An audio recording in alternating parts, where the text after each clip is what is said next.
সাংবাদিকদেরকে ডেকে উনি ভাষণ দিলেন। প্রিয় সাংবাদিক ভাইয়ের আমার, তাম পৃথিবীর মধ্যে আমি অনলি ওয়ান পারসন যে সবচেয়ে বেশি বই পড়েছি, এত বেশি বই পড়েছি যে আমি গণনা করে শেষ করতে পারবো না।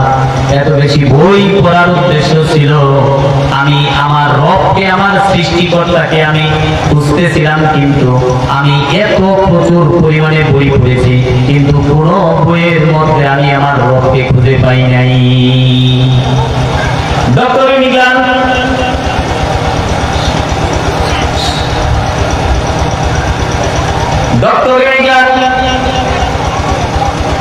এই বক্তব্য দেওয়ার পরে তাম পৃথিবীর সমস্ত সাংবাদিকেরা রিপোর্ট করলেন। তিনি সার্চ দিয়ে দেখলেন সাংবাদিকরা তিনি প্রায় 22,000 বইয়ের মতো পড়েছেন। সুবহানাল্লাহ বলেন। উনি বইগুলোর নাম বললেন Rigveda, Gita, Samaveda, Yajurveda, old testament, new testament, modern digital testament, এই ধরনের প্রায় 22,000 বইয়ের নাম বললেন। ওইখানে ছিল তুরস্কের একজন মুসলিম সাংবাদিক। যখন এই ডক্টর ইমিগ্রানের এই বক্তব্য যখন শেষ হয়ে গেল, ওই তুরস্কের মুসলিম সাংবাদিক মালিকানা হাম্মাম দিয়ে বললেন, স্যার ডোন্ট মাইন্ড, আমি আপনাকে একটা প্রশ্ন করব, প্রশ্নের উত্তরটা আপনি আমি মনে করি যথাযথই সঠিক উত্তর দিবেন। সাংবাদিক মালিকানা হাম্মাম তুরস্কের সাংবাদিক বললেন, স্যার আমি সার্চ করে দেখলাম, অনুসন্ধান করে দেখলাম আপনি প্রায় 22,000 বইয়ের মধ্যে পড়েছেন, কিন্তু স্যার পরিতাপের বিষয় হলো আপনার লিস্টে আসল বই যেটা সেই বইটাই নাই। বলেন সুবহানাল্লাহ। এই ডেনমার্ক ইউনিভার্সিটির ভাইস চ্যান্সেলর অধ্যাপক ইমিগ্রান বলেন, তুমি আবার এটা কি বলছো? মেন বই, প্রধান বই আবার কোরআনুল কারীম, এটা আমি করি নাই, এটা আবার কোন ধরনের বই? ইমিগ্রানকে বললেন, স্যার ইংরেজি একটা কপি কোরআনুল কারীমের আমি আপনাকে দিলাম। স্যার আপনি তো 22,000 বই পড়েছেন, 22,000 বইয়ের মধ্যে আপনি আপনার রবকে, সৃষ্টিকর্তাকে খুঁজে পান নাই। আমি আপনাকে এই বইটা দিলাম অনুগ্রহপূর্বক, আপনি এই বইটা একটু রিসার্চ করে দেখেন, আপনার সৃষ্টিকর্তাকে আমার মনে হয় আপনি খুঁজে পাবেন। বলেন সুবহানাল্লাহ। এই হুদি মানুষ তো একটু ঘৃণা তাচ্ছিল্য নিয়ে উনি এই বইটা নিলেন। মুসলমানদের আবার এটা কি বই? উনি এরপরে আপনার চলে গেলেন, বাড়িতে চলে গেলেন। বাড়িতে চলে যাওয়ার পরে কোরআনুল কারীম রিসার্চ করা শুরু করলেন। প্রথমেই বললেন আলিফ লাম মিম যালিকাল কিতাবু লা রাইবা ফীহি হুদাল লিল মুত্তাকিন। আল্লাহু আকবার। ডক্টর ইমিগ্রান রাত 12টার সময় যখন এই বইটা পড়লেন, 12টার পরে যখন এই বইটা পড়লেন, সর্বপ্রথমেই পড়লেন ইংরেজি কপি করা There is divine বই, There is divine book, It has no doubt, এমন একটি বই যাতে কোনো সন্দেহ নাই। উনি ওনার স্ত্রীকে ডাক দিলেন, স্ত্রী উঠো।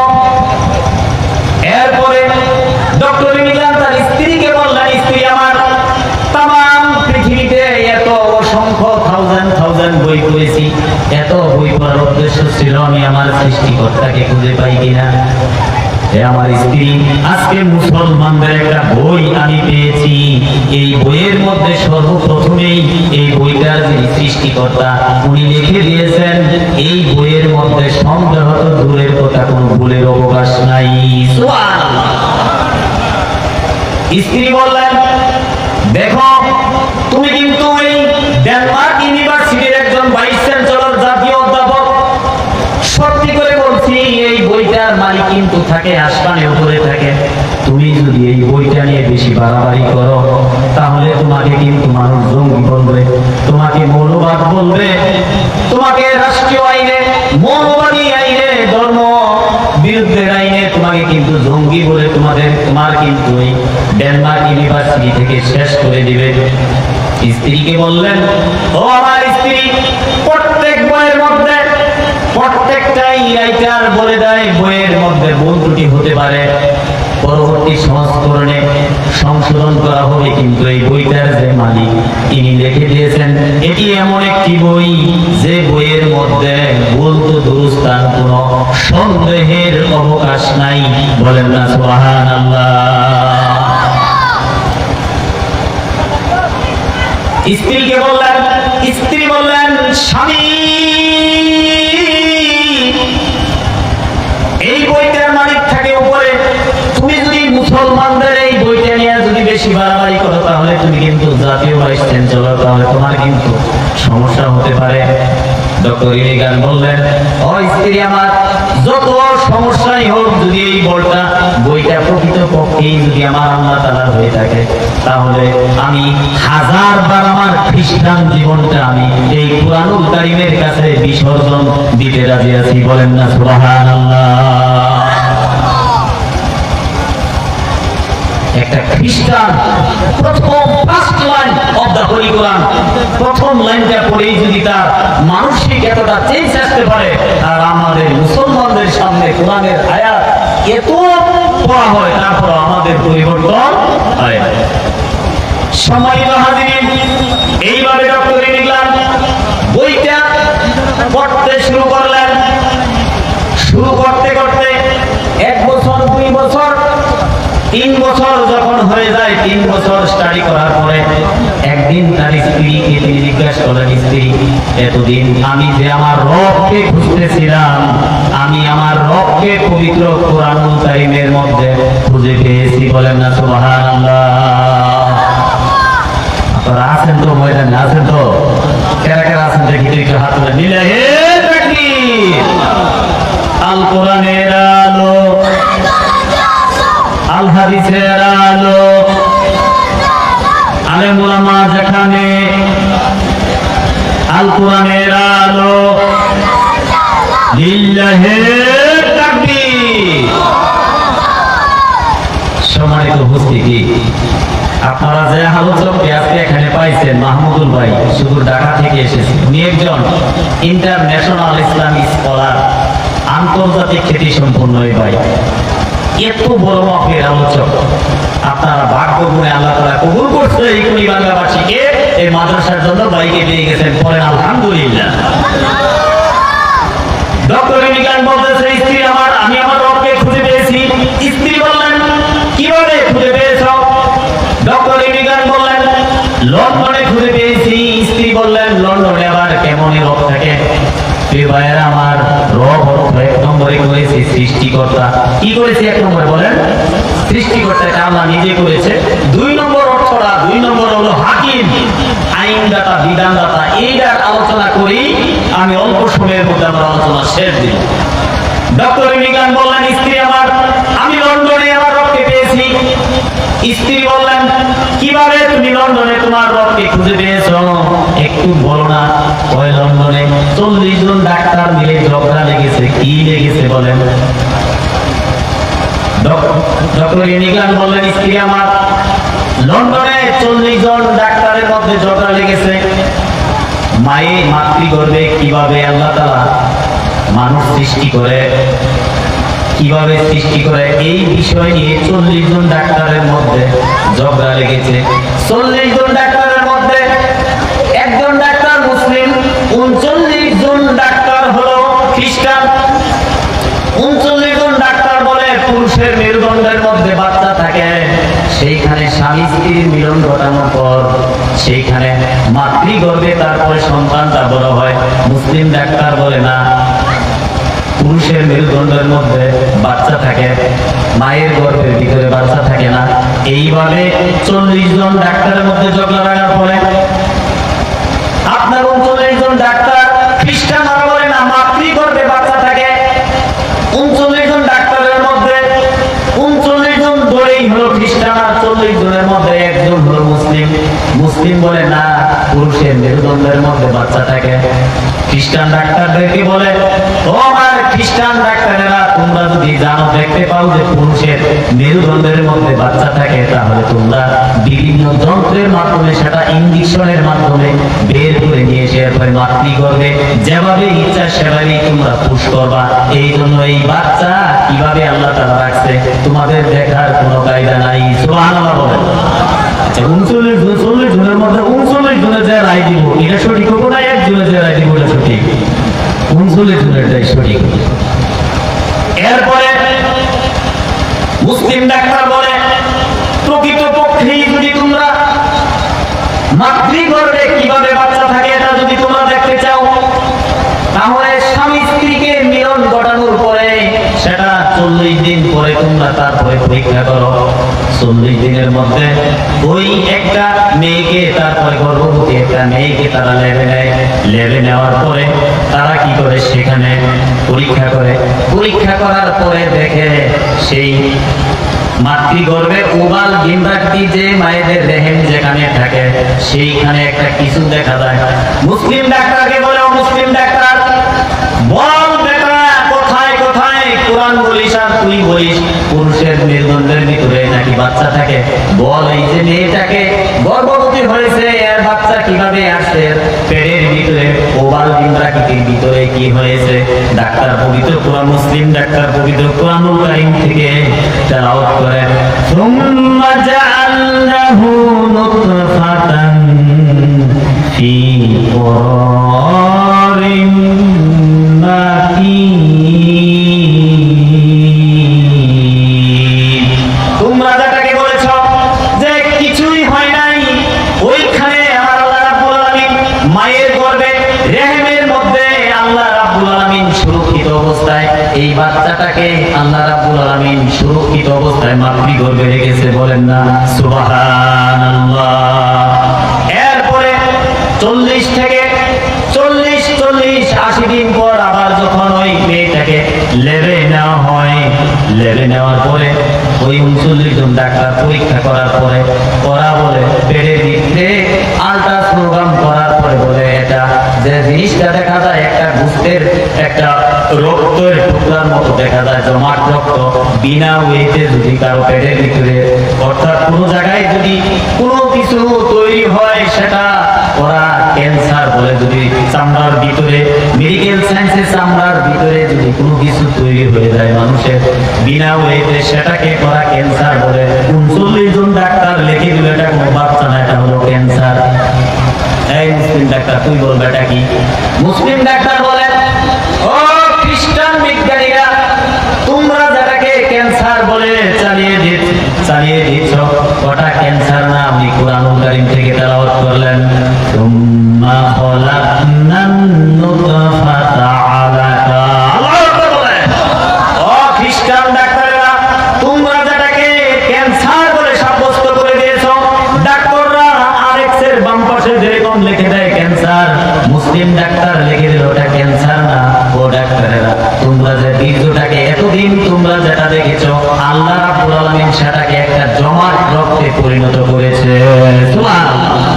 তো জিকির করেন, লা ইলাহা ইল্লাল্লাহ, লা ইলাহা ইল্লাল্লাহ।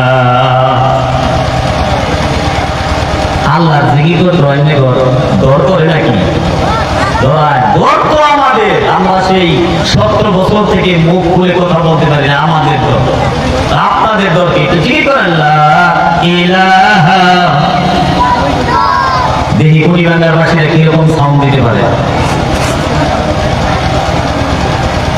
সভাপতি সাহেব, সাউন্ড তো নাই তো। দ্বিতীয় মেহমান আমাদের ফয়েজি ভাই এখনো আসেই নাই। আপনাদের যদি এই অবস্থা এখনই হয়, প্রিয় ভাইয়ের আমার, এইভাবে 120 দিন হয়ে যাওয়ার পর এই মহিলাটাকে যখন লেবে নেওয়া হয়, এরা পরীক্ষা করে।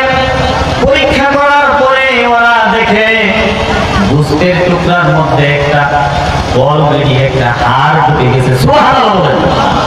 39 জন ডাক্তার আরএক্স যেখানে ডাক্তাররা সাইন করে, সেখানে মুসলিম ডাক্তারকে সাইন করতে বলে। মুসলিম ডাক্তার তুমি তো বারবার কোরআনের আয়াত বলো, এবার লিখে দাও। মুসলিম ডাক্তার বলে, ও খ্রিস্টান বিজ্ঞানীরা, তোমরা তো আমার রবকে চিনো না। আমার রব ইতিমধ্যেই যে গোশতের টুকরাটা তোমরা দেখেছো, ওই গোশতের টুকরার মধ্যে আমার রব ইতিমধ্যেই একটা হাড় প্রবেশ করে দিয়েছে। বলেন সুবহানাল্লাহ।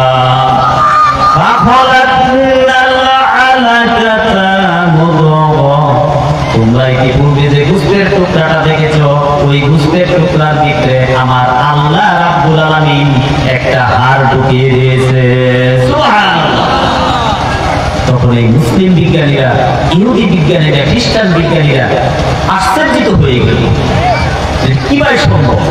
ওনারা ল্যাবে নিয়ে পরীক্ষা করছে, পরীক্ষা করার পরে দেখে গোশতের টুকরাটার ভিতরে একটা হাড় ঢুকে গেছে, কিন্তু কোন জায়গা দিয়ে ঢুকছে সেটার কোনো ফুটাও নাই, কোনো চিহ্নও নাই। সুবহানাল্লাহ।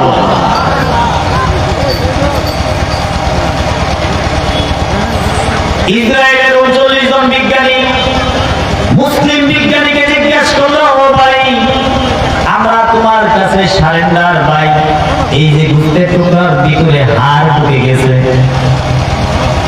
কিন্তু কে ঢুকাইলো, কোন জায়গাতে ঢুকাইলো, কোনো ফুটাও নাই, কে ঢুকাইছে ওই জায়গাও নাই, ভাই একটু বলো না, এরপরে এটা কি হবে। মুসলিম ডাক্তার বলে, ও খ্রিস্টান বিজ্ঞানীরা, তোমরা তো আমার রবকে চিনো না।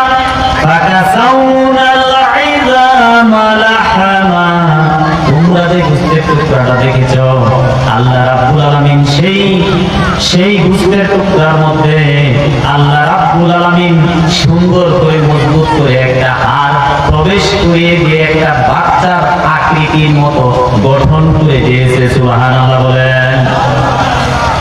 39 জন ডাক্তার বলে, কে ঢুকাইলো, কোন জায়গা দিয়ে ঢুকাইলো, কোনো ফুটা নাই, কিছু নাই, কিছু নাই।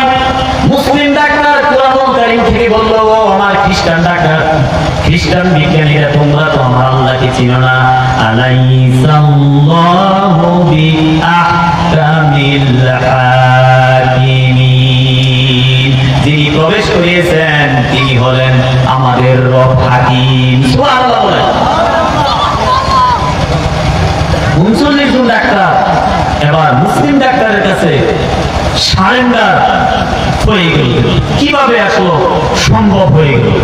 আচ্ছা ভাই, তুমি বলো তো এরপরে কি হবে, এই যে মানুষের আকৃতি হয়ে গেছে প্রায়, কি হবে।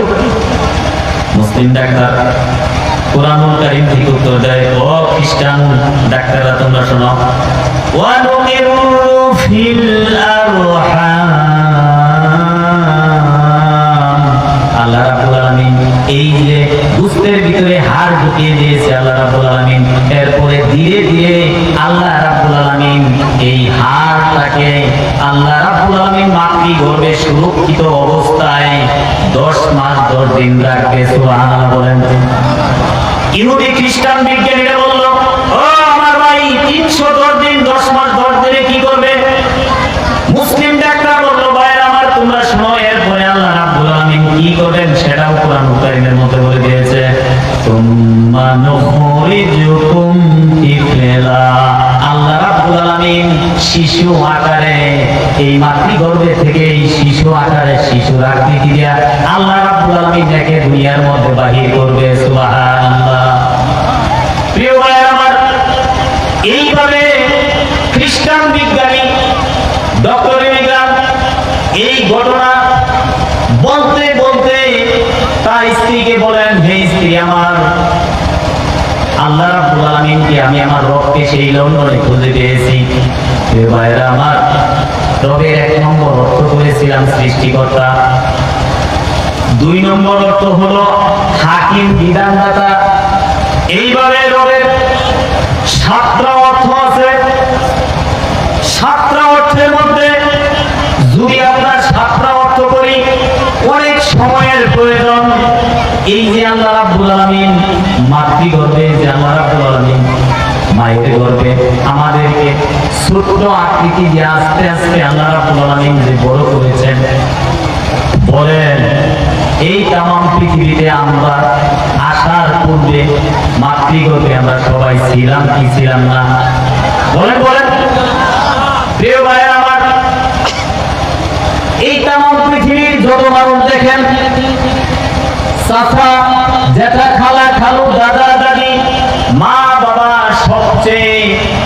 বেশি অবদান কিন্তু মায়ের, সবচেয়ে বেশি অবদান কিন্তু বাবার।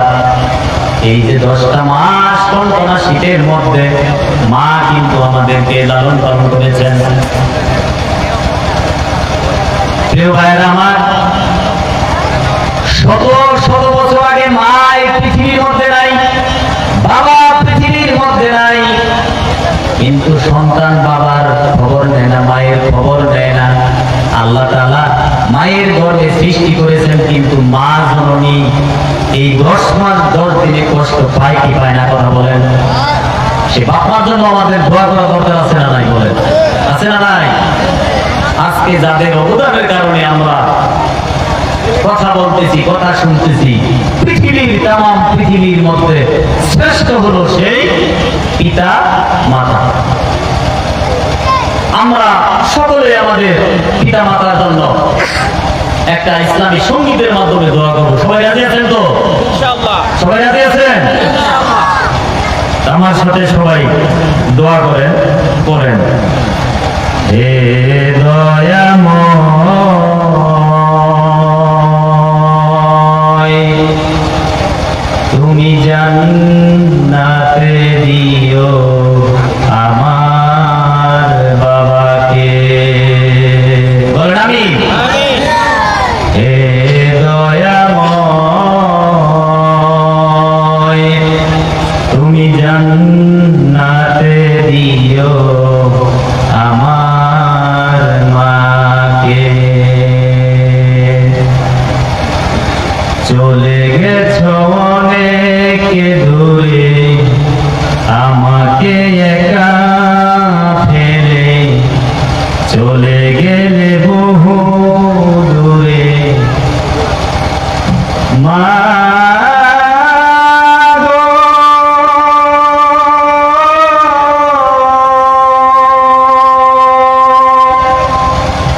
জানি ফিরে আসবে না, সোহাগ মাখা মুখে ডাকতে আমাকে। যাদের বাপ মা চলে গেছে ডাকতে আওয়াজ দে। হে দয়াময়, তুমি জান্নাতে দিও আমার বাবাকে। বলেন আমিন। হে দয়াময়, তুমি জান্নাতে দিও আমার